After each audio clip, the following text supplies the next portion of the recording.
नमस्कार साथियों, मेरा नाम है गौरव गुप्ता और मैं आप सभी के सामने लेकर आया हूँ रिक्सिया। तो हम सबसे पहले रिक्सिया के बारे में बात करते हैं। सबसे पहले हम रिक्सिया की सिस्टमेटिक पोजीशन के बारे में बात करेंगे। रिक्सिया जिसका डिवीज़न है ब्रायोफाइटा, ये एक ब्रायोफाइटा का प्लांट है। इसकी क्लास हिपेटिकॉप्सिडा, ऑर्डर इसका मार्केंसियल्स और फैमिली रिक्सियेसी और जीनस इसका रिक्सिया है। सबसे पहले हम इसके डिस्ट्रीब्यूशन और हैबिटेट के बारे में बात करेंगे। रिक्सिया एक कॉस्मोपॉलिटियन, ठीक है, ब्रायोफाइट है, एक कॉस्मोपॉलिटियन ब्रायोफाइट है और ये हर जगह अवेलेबल होता है। मोस्टली ये एक कॉस्मोपॉलिटियन है। उसके बाद मोस्टली ये प्रेजेंट इन साउथ हेमिस्फीयर, मतलब दक्षिणी गोलार्ध के अंदर ये सबसे ज़्यादा प्रेजेंट होता है, सबसे ज़्यादा दक्षिणी गोलार्ध के अंदर होता है। और सबसे बड़ी बात, इंडिया के अंदर इसकी 31 स्पीसीज प्रेजेंट होती है और राजस्थान के अंदर इसकी 14 स्पीसीज पाई जाती है। जनरली इसकी जो स्पीसीज है जो राजस्थान में है, Ricciaceae, Riccia abuensis, Riccia jodhpurensis, Riccia plutensis, Riccia reticulata, Riccia aravalensis, ठीक है। रिक्सिया एक स्थलीय टेरेस्ट्रियल होता है, नम व छायादार जगह पे उगता है। रिक्सिया की दो जातियां हैं, रिक्सिया फ्लूटेंस, रिक्सिया आबुएंस, ये थोड़ी एक्वाटिक स्पीसीज है। और रिक्सिया रेटिकुलेटा जो ड्राई एटमॉस्फेयर के अंदर प्रेजेंट होता है। रिक्सिया का जो पीरियड है, रिक्सिया जहाँ ग्रो करता है, जो रेनी सीजन के अंदर ज़्यादातर इस ग्रो करता है, ये जुलाई से अक्टूबर तक पाया जाता है, ठीक है। अब उसके बारे में बात करते हैं इसके गैमेटोफाइटिक फेज के बारे में। गैमेटोफाइटिक युग्मोद्भिद अवस्था, ठीक है, ये हैप्लॉइड कंडीशन में रहता है। इसके एक्सटर्नल कैरेक्टर के बारे में बात करें तो इसका जो थैलस है, पादप शरीर है, वो थैलसनुमा होता है और इसका जो थैलस है वो प्रोस्टेड होता है, मतलब ज़मीन से चपटा होता है, पृष्ठाधारी होता है, डोर्सो वेंट्रल और डाइकोटेमस ब्रांच्ड होता है। डाइकोटेमस का मतलब होता है दो भागों में बटा होता है, इस तरह से, एक ब्रांच ये, एक ब्रांच ये, बीच में नोच होती है, ठीक है। थैलस का सांकन जो ब्रांचिंग होती है उसकी आकृति को निर्धारित करती है। मैंने जैसे कि अभी आपको बताया, हार्ट शेप स्ट्रक्चर होती है इसकी, हार्ट शेप स्ट्रक्चर इस तरह से हार्ट शेप स्ट्रक्चर होती है, जैसे आप देख पा रहे हैं, ठीक है। इसका जो थैलस है 5 से 7 सेंटीमीटर लंबा और 1 से 3 सेंटीमीटर चौड़ा होता है, ठीक है। इसके दोनों ब्रांचेज के ऊपरी सिरे पे, यानी कि एपेक्स पे या टर्मिनल एरिया पे, इस जगह पे एपिकल नोच होती है, ठीक है। और ये दोनों दो ब्रांचेज हैं, ठीक है। और इसके डोर्सो वेंट्रल, इसके जो सरफेस है, इसके ऊपर मेल और फीमेल रिप्रोडक्टिव ऑर्गन्स ग्रो करते हैं। थैलस की प्रत्येक जो ब्रांच है पे एक नोच होती है, जिसे एक ग्रोथ पॉइंट कहते हैं, जिस पे ग्रोथ सेल्स प्रेजेंट होती हैं।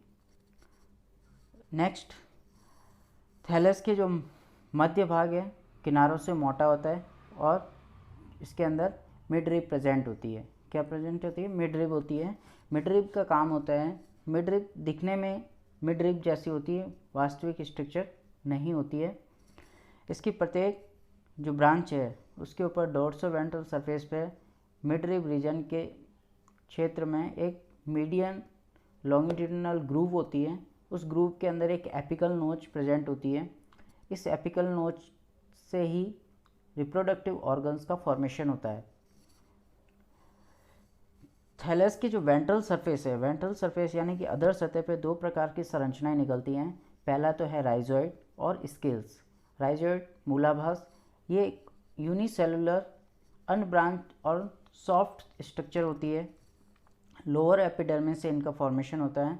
स्केल्स और दूसरी स्ट्रक्चर होती है स्केल्स, इनका फॉर्मेशन लोअर एपिडर्मिस से होता है। वैसे ये दोनों ही स्ट्रक्चर लोअर एपिडर्मिस से ही बनती है, ये दोनों स्ट्रक्चर, लेकिन अब राइजोइड के बारे में बात करते हैं। राइजोइड स्मूथ होते हैं, वॉल्ड और इनकी चिकनी भित्ति युक्त होते हैं।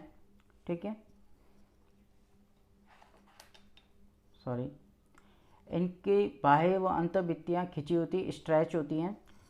दो तरह के राइजोइड होते हैं, स्मूथ वॉल्ड राइजोइड और ट्यूबरकुलेटेड राइजोइड। ठीक है, इनके अंतःभित्तियों पर, इनकी इनर वॉल के ऊपर खूंटी नुमा, ठीक है, पिग लाइक स्ट्रक्चर्स होती हैं। राइजोइड का कार्य मेनली, इनका काम होता है वाटर और जो भी हमारे मिनरल्स होते हैं इनको एब्जॉर्ब करना और किसी भी सरफेस से इनको होल्ड रखना।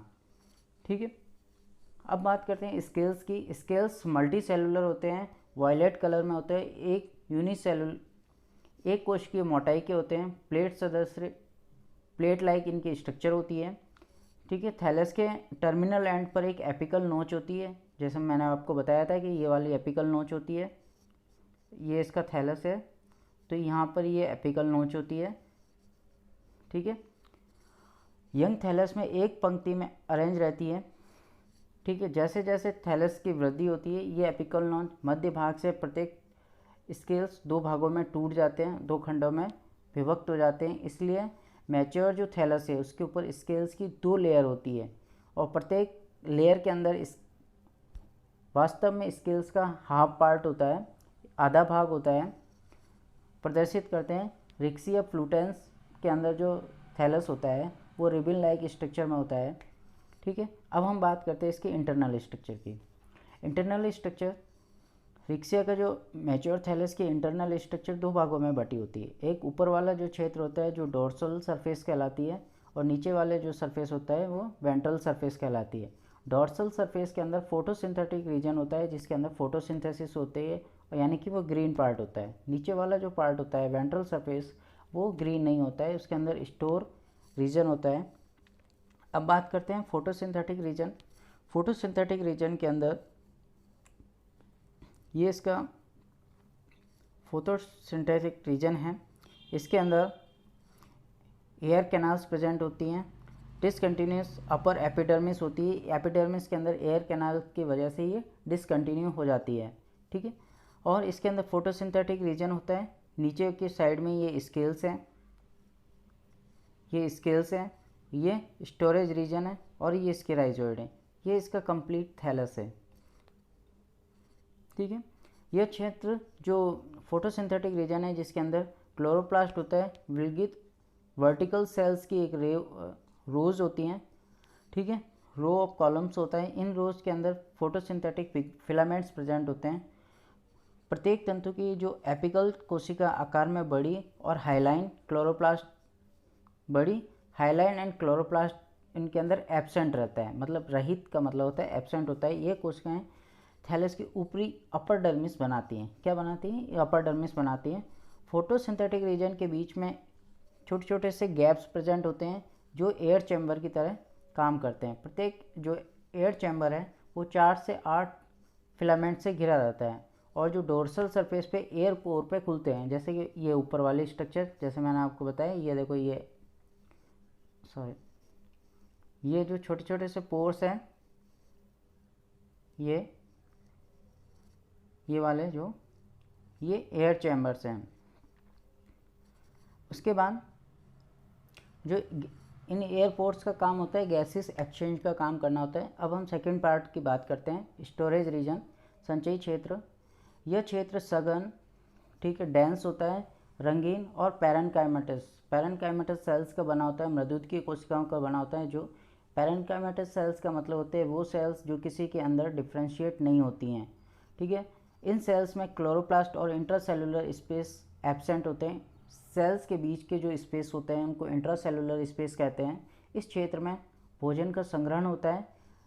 निचली परत, इस क्षेत्र की जो लोअर एपिडर्मिस होती है वो निचली एपिडर्मिस को शो करती है और लोअर एपिडर्मिस से स्केल्स और राइजोइड का फॉर्मेशन होता है।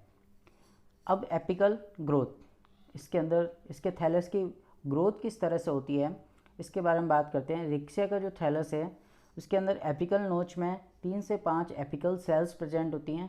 ठीक है, एपिकल सेल्स का काम क्या होता है, ये वर्टिकल लॉन्गिट्यूडिनल सेक्शन अनुप्रस्थ काट में एपिकल सेल्स चतुष्कोणीय टेट्राहेड्रल शेप में दिखाई देती है।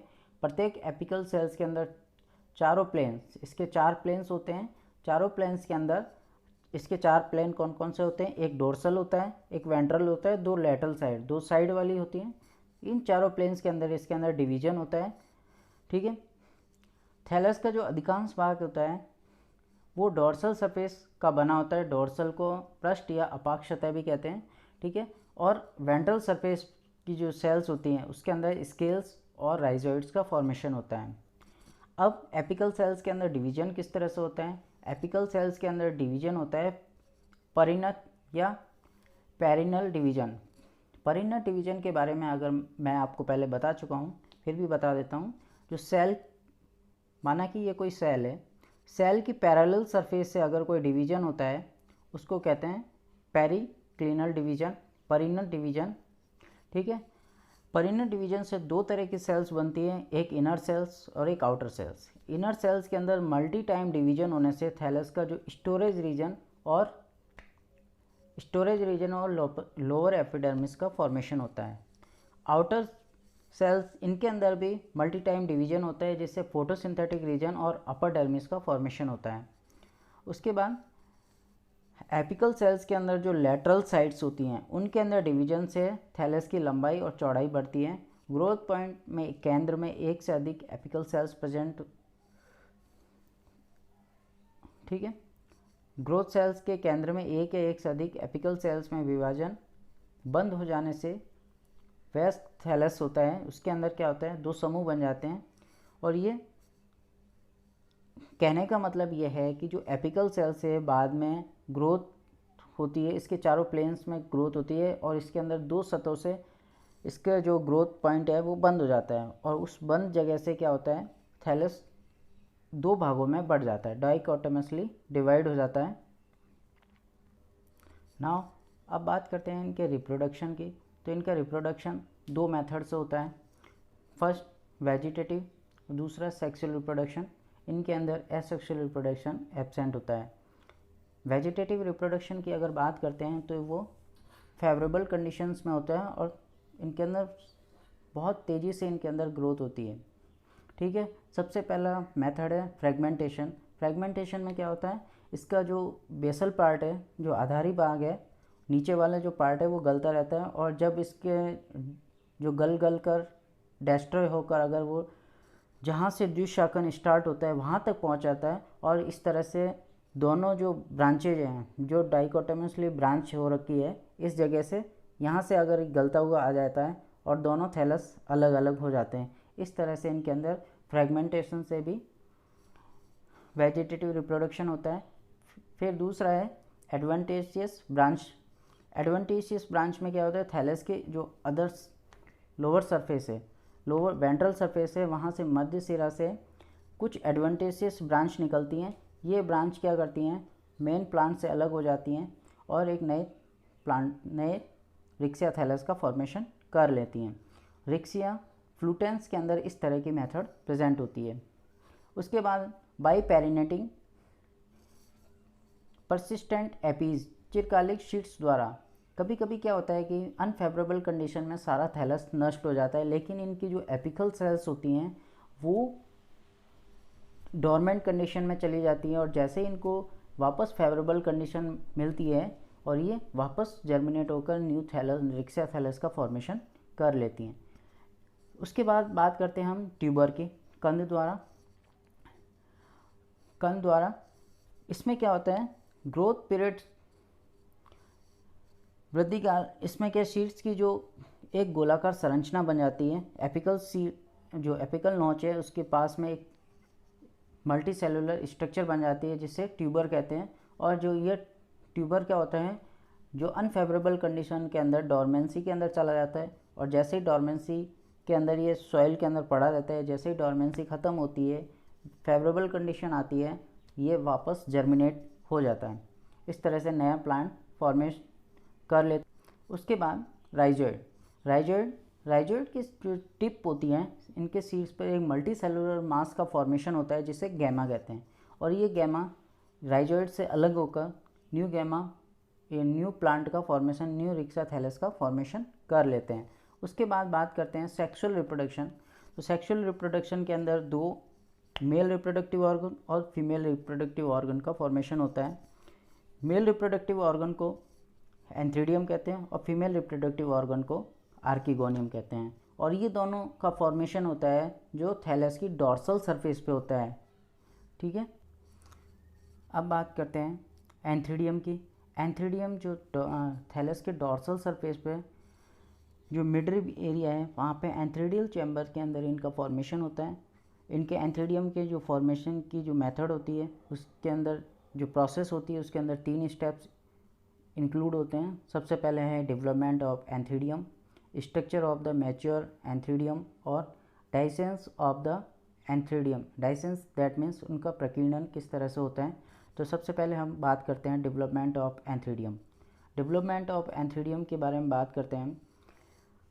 जो एंथ्रीडियम का जो फॉर्मेशन होता है, जो डेवलपमेंट होता है, वो डॉर्सल सरफेस के अंदर, डॉर्सल सरफेस पे जो एपिकल सेल्स होती हैं उनके ठीक नीचे मीडियन ग्रुप में सुपरफिशियल सेल्स प्रेजेंट होती हैं। ये सेल्स क्या करती हैं, एंथ्रीडियल इनिशियल की तरह बिहेव करने लगती हैं। एंथ्रीडियल इनिशियल पुधानी प्रारंभिका की तरह कार्य करने लगती हैं।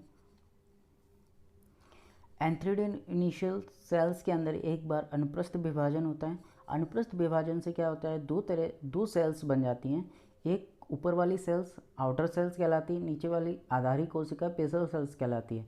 बेसल सेल्स के अंदर डिवीजन से एंथ्रीडियल स्टाक का जो इंटरनल पार्ट है वो बनता है। ठीक है, अब आउटर सेल्स के अंदर क्या होता है, आउटर सेल्स के अंदर टीडी का मतलब होता है फिर से ट्रांसफर डिवीजन होता है और उस तरह से 2 बार ट्रांसफर डिवीजन होता है। दोनों एक दूसरे के 90 डिग्री पर होते हैं और इससे 4 सेल्स बन जाती है, 4 सेल्स बन जाती हैं। और इन 4 सेल्स के अंदर 2 ऊपर की सेल्स जिन्हें प्राइमरी एंथ्रीडियल सेल्स और 2 नीचे की सेल्स जिन्हें प्राइमरी स्टॉक सेल्स का फॉर्मेशन होता है। ये primary stock cells multi cellular stock का फॉर्मेशन कर लेती हैं। अब बात करते हैं प्राइमरी एंथ्रीडियल सेल्स। इनके अंदर फिर से 2 बार अनुप्रस्थ विभाजन होता है जिससे 4 कोशिकाओं के समूह बन जाते हैं। ठीक है, इन 4 जो कोशिकाओं के जो समूह होते हैं बने हैं, ग्रुप्स बने, इन ग्रुप्स के अंदर फिर से एक बार पेरिक्लिनल डिवीजन होता है जिससे 8 कोशिकाओं के 2 सेट बन जाते हैं। ठीक है, इनके जो बाहर वाली सेल्स होती हैं, 2 8 कोशिकाओं के जो सेट बने हैं उसमें एक बाहर की तरफ होता है, एक अंदर की तरफ है। इनर वाला जो सेल्स होती हैं वो प्राइमरी एंड्रोगोनियल सेल्स का फॉर्मेशन करती हैं और जो बाहर वाली होती हैं वो एंथ्रीडियल जैकेट का फॉर्मेशन करती हैं। एंथ्रीडियल, अब इनर वाली जो सेल्स होती हैं एंथ्रीडियल प्राइमरी एंड्रोगोनियल सेल्स, इनके अंदर मल्टी डिवीजन होने से एंड्रोगोनियल सेल्स का फॉर्मेशन होता है।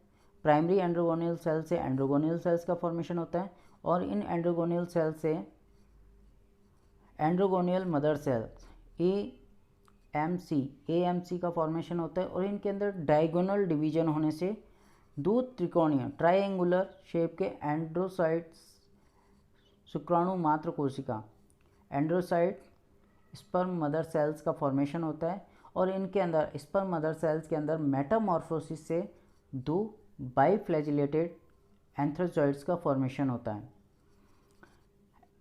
एंड्रोसाइट या स्पर्म मदर सेल्स के केंद्रक में एक वेफ्लोरोप्लास्ट का फॉर्मेशन होता है जो सेल्स बाद में गोल हो जाती है। वेफ्लोरोप्लास्ट एक टाइप की सेल,